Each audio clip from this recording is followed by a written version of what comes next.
예수님께서 제자들을 가르치실 때 종종 어린아이를 그들 가운데 세우시고 교훈하셨습니다. 하나님 나라에 들어가려면, 천국에 들어가려면 어린아이와 같이 아니하면 들어갈 수 없다. 마태복음 18장에서 어린아이와 같아져야 하나님 나라에 들어갈 수 없다. 천국에 들어가는 그 조건이 바로 어린아이 같아져야 된다고 말씀하셨습니다. 또 그뿐만 아니라 오늘 본문에서처럼 천국에서 큰 자가 누구인가를 설명하실 때 또 어린아이를 세우시고 말씀하셨습니다. 오늘 본문에 나타난 이 예수님의 말씀은 가버나움으로 가던 중에 제자들이 길에서 서로 누가 더 큰 자냐라는 논쟁이 있었고, 또 그 가버나움의 집에 도착하셔서 그 집에 있던 한 어린 아이를 제자들 가운데 세우시고 또 한 차례 하나님 나라 천국에 대하여 제자들을 교훈하신 것입니다. 누구든지 이 어린 아이 하나를 영접하면 나를 영접하며, 또 나를 영접하는 것은 나를 보내신 이를 영접하는 것이다. 이 본문을 흔히 교회력에서 어린이 주일에 많이 사용하고 있지요. 그래서 어린아이가 미래세대의 주역이고 또 연약한 지체이니까 잘 돌보고 보호해야 된다라는 교훈만으로 해석하면 예수님께서 말씀하신 이 중요한 진리를 놓쳐버릴 수가 있습니다. 본문의 어느 말씀 속에서도 어린아이의 연약함 때문에 보호하고 돌봐야 한다라는 대상으로 말씀하지 않고, 어린아이를 통해서 우리가 배워야 하고 또 어린아이를 영접해야 된다라고 할 때 그 영접하는 것이 곧 나를 영접하는 것이다. 우리가 예수님을 영접하는 것과 동일한 선상에 어린아이를 영접하는 것을 말씀하신 것을 통해 볼 때 어린아이에 대한 돌봄과 보호를 강조하신 교훈은 아닙니다. 어린아이를 통해 우리가 천국을 배워야 하고 또 예수님이 어떤 분인지를 깨달아야 하고, 또 하나님 그분이 어떤 분인지, 하나님 나라의 본질이 무엇인지를 그 어린아이를 영접함으로써 깨달아야 한다는 것입니다. 이 말씀 속에 예수님께서 이렇게 말씀하셨죠. 내 이름으로, 누구든지 내 이름으로 이런 어린아이 하나를 영접하면, 이 내 이름으로라는 단어 속에는 나를 나타내는 자로 혹은 나와 같은 자로라는 의미로 해석이 됩니다.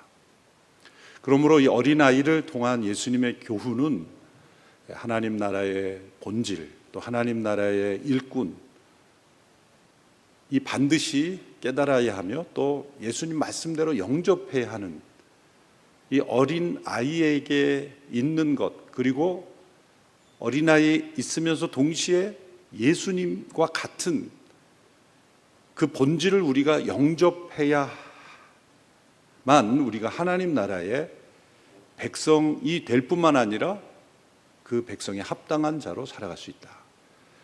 하나님 나라의 일꾼으로서는 당연한 것이겠죠. 분명한 것은 우리가 어린아이답다 그럴 때 영어에서는 분명히 구분하죠. childish와 childlike. childish라는 것은 어린아이의 미성숙함, 훈련되지 못한 자기중심적인 이 죄성이 그대로 나타나는 그런 모습, 그것을 말씀하시는 것은 분명히 아닐 겁니다. 그렇다고 하면 childlike라고 하는, 우리가 성인이 어린아이에게서 배울 수 있는 그 어떤 요소가 분명히 있습니다. 어린아이와 같지 않으면 천국에 들어갈 수 없다라고 하셨을 때는 그 어린아이의 순수한 믿음, 세상의 어떤 경험이나 어떤 철학이나 그 무엇으로도 오염되지 않는 하나님의 말씀을 있는 그대로 받아들이는 믿음, 그런 순수한 믿음을 가르치는 것이 분명할 겁니다. 그런데 오늘 본문에서는 거기에서 더 나아가서 어린아이 같이 되어서 하나님 나라에 들어가는 것만을 말씀하시는 것이 아니라 이 어린아이를 영접함으로 예수 그리스도를 영접하며 또 예수님을 보내신 하나님을 영접하는 것에 대하여 교훈하고 있다는 거죠. 이것은 제자들의 다툼과 관련이 있습니다. 제자들은 끊임없이 서로 누가 더 큰 자냐라는 이러한 인간의 권력욕, 지배욕, 또 더 높은 사람이 되고자 하고 더 인정받고 더 지배하는 사람이 되고자 하는 그런 욕구로 인해서 끊임없이 갈등이 끊이지 않았다는 것을 알 수가 있습니다. 바로 그 예수님께서 제자들의 그 죄성에 대하여 교훈하실 때 어린아이를 세우셨다는 것을 우리는 주목해야 합니다. 마태복음 18장 4절에서는 예수님께서 어린아이와 같이 자기를 낮추는 사람이 천국에서 큰 자니라 이런 말씀하셨습니다. 저는 솔직히 이 말씀을 오랫동안 잘 깨닫지 못했습니다. 어린아이와 같이 자기를 낮추는 자가 천국에서 큰 자니라. 그냥 자기를 낮추는 겸손한 사람이 천국에서 큰 자니라 이렇게 말씀하셨더라면 이해가 잘 되었을 텐데 어린아이 같이라고 할 때 이해가 되지 않았습니다. 두 아이를 키우면서 더더욱 이해가 안 됐습니다. 두 자녀를 볼 때 전혀 자기를 낮추는 모습이 보이지 않습니다. 이제 대학생이 돼서도 더군다나 보이지 않습니다. 도대체 어린아이처럼 자기를 낮춘다는 모습이 어디서 발견할 수 있단 말인가? 부모가 최선을 다해서 양육해도 자기가 잘나서 큰 줄 아는, 결정적인 순간에는 자기중심적으로 그렇게 돌아가는 그 어린아이의 모습 속에 도대체 어떤 모습이길래 자기를 낮춘다고 말씀하셨을까? 그것이 저에게 수수께끼와 같은 문제였습니다. 그러던 때에 제가 2000년대 초반에 미국의 트리니티 신학교에서 이제 유학을 갔을 때 그 주변에 전형적인 백인 부자 마을이죠, 디어필드가. 그래서 저희 두 아이, 한 아이는 이제 약 초등학교 1학년 연령이었고 둘째는 이제 그 2살 아래였으니까 유아 연령이겠죠. 킨더가르 그 수준이었죠.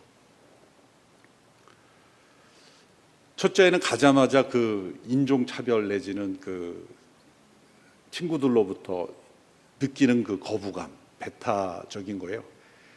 느끼는 거예요. 그래서 자주 다투는 거예요. 막 싸우기도 하고, 심지어는 그 학교의 기숙사 안에 있는 다른 인종 학생들하고도 싸우기도 하고, 뭔가 자기가 차별받는다고 느끼니까 싸우는 건 아니겠습니까? 근데 둘째 아이는 그보다 2살 아래인 유아원 단계인데 그렇게 큰 갈등 없이 적응하는 것을 이제 보았습니다. 저는 아이의 성격 차이겠지 이런 생각을 했는데 어느 날 가만히 보니까 그 연령대가 주는 어떤 차이점이 분명히 있다는 것을 알게 되었습니다. 그것은 뭐냐면 우리의 인생의 어느 한 순간에 어린아이 다움을 잃어버리는 그 순간이 언제인가? 여러 가지의 그 순간이 있겠죠.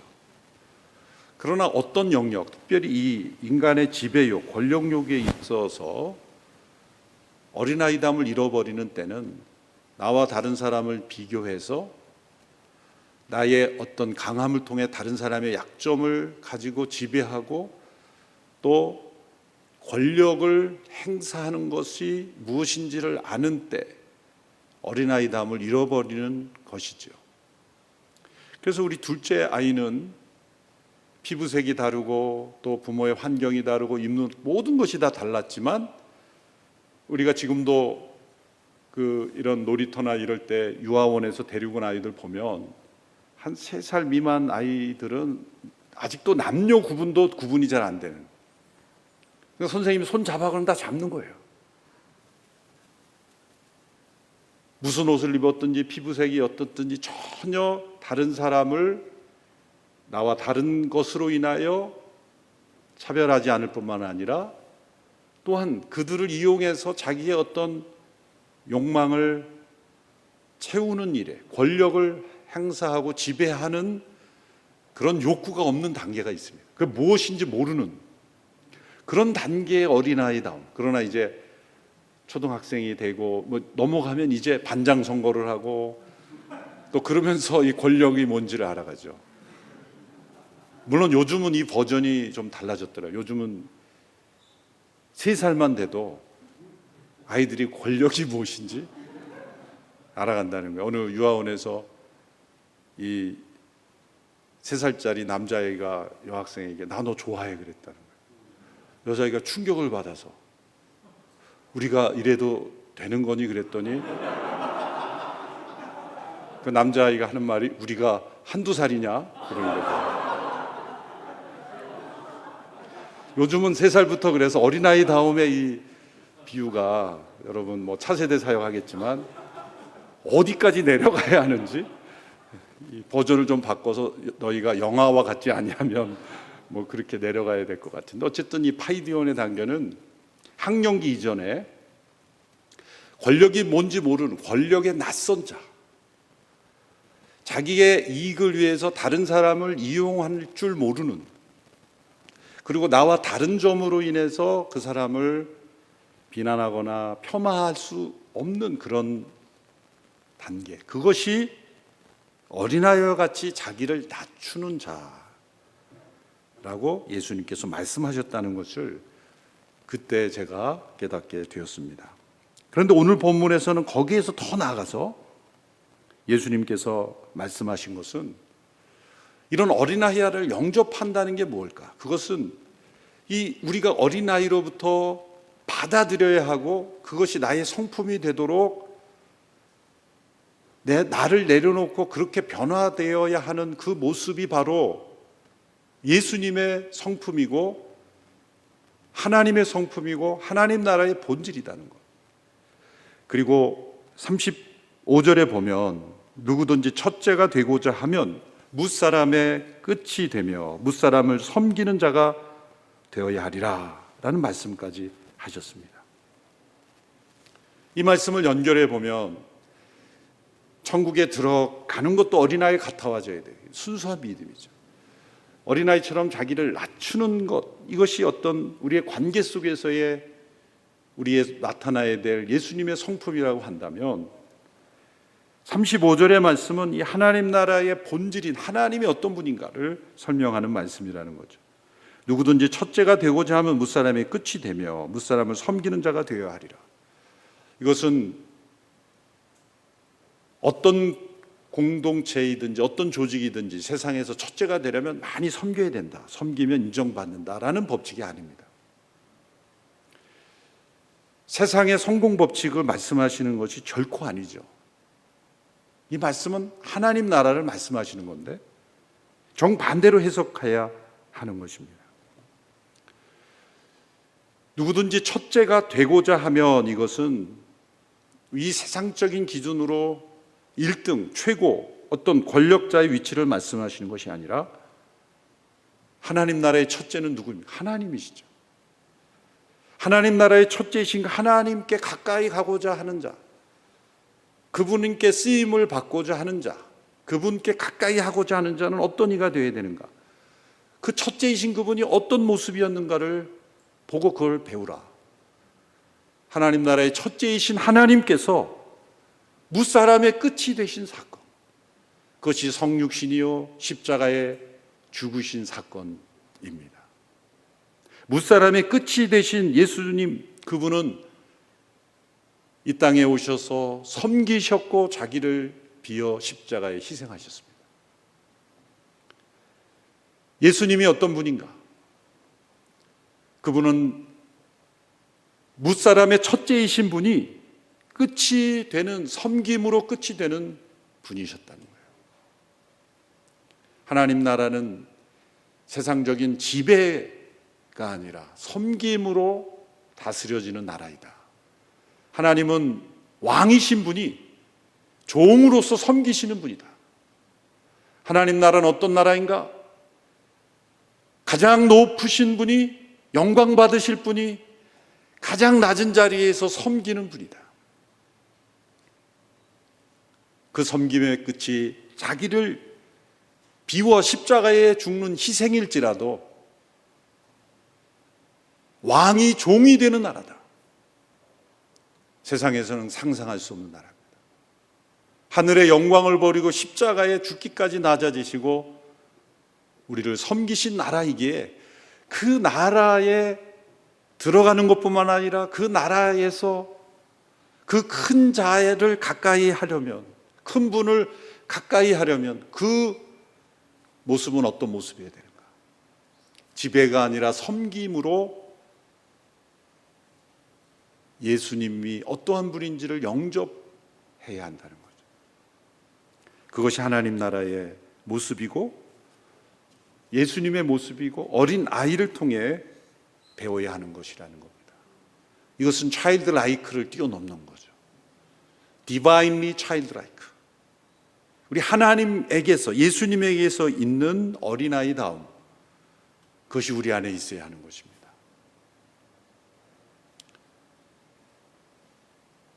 교회가 하나님의 성품, 또 하나님 나라의 본질을 드러낸다고 할 때 목회자의 모습은 어떤 모습으로 나타나는가? 성도들에게 어떤 목회자가 가장 하나님의 종으로 쓰임받고 기억되고 영향을 미칠 수 있는 종인가? 어린아이다운 목회자. 차일디시가 아니라 차일드 라이크. 그런데 차일드 라크 정도가 아니에요. 디바인리 차일드 라이크.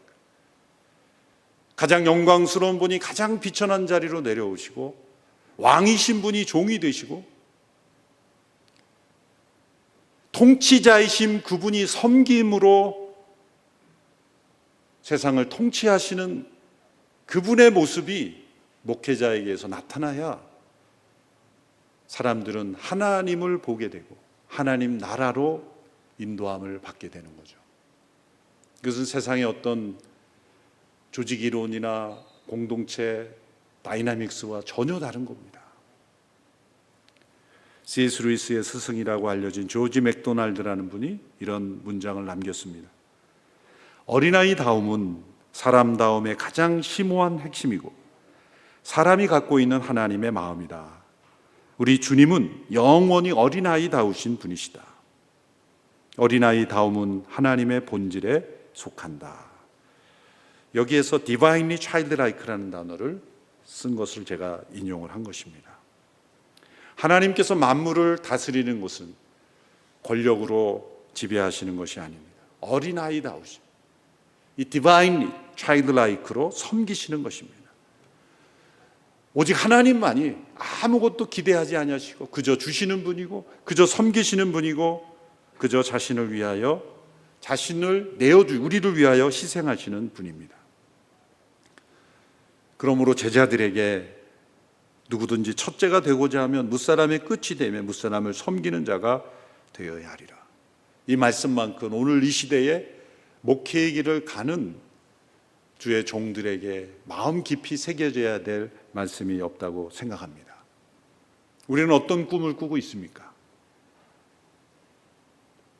어떤 세속적인 담임 목사라는 직책에 대한 꿈입니까?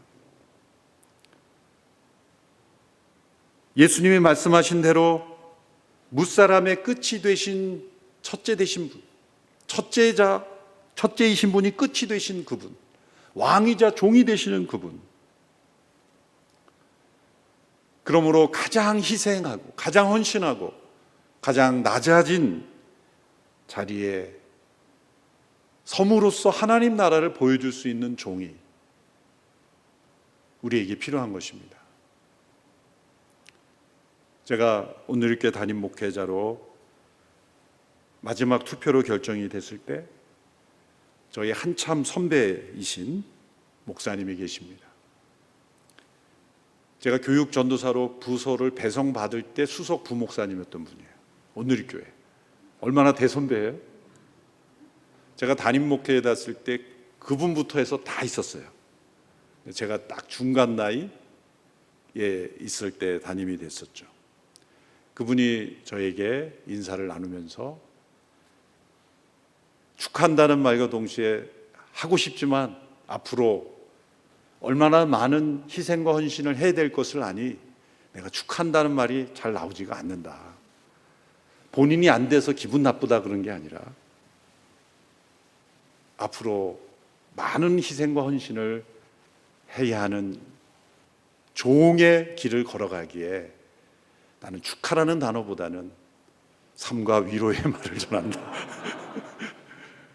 그렇게 축하하던 분이 기억이 납니다. 우리에게 이런 어린아이다움이 있었으면 좋겠습니다.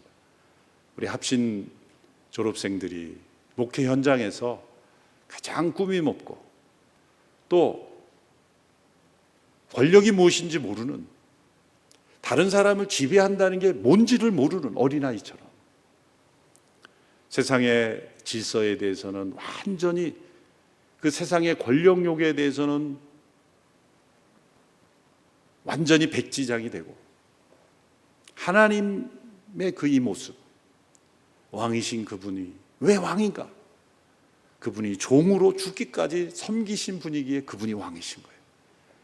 이 세상을 전복하는, 이 세상을 뒤바꾸는, 전복시키는 하나님 나라의 하나님의 성품으로 무장되어서 우리가 목회 현장으로 나가고 하나님의 살아계심을 증거하는 귀한 종들이 다 될 수 있게 되기를 축원합니다.